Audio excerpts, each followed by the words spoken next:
мора да реплицирам кога рековте дека се дополнителни, да знаете дека од сите 5 пакети за помош кои што помина, ова е првата кога се интервенира и се помага на Оризо. Значи од вкупниот буџет трошиме огромни средства за поддршка на приватните компании над 9,1 до 10% од бруто домашниот производ, за субвенции трошиме 3,1 3,2% од бруто домашниот производ.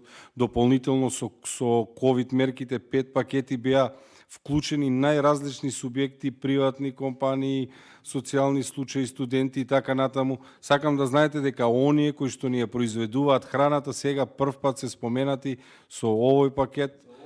За Оризо, така е. Оризо производителите сега првпат се споменати, така се уште не ги ни добиле средствата, уште еднаш ќе се навратам, не знаеме според финансиската конструкција и според информациите од владата, не знаеме колку средства ќе завршат.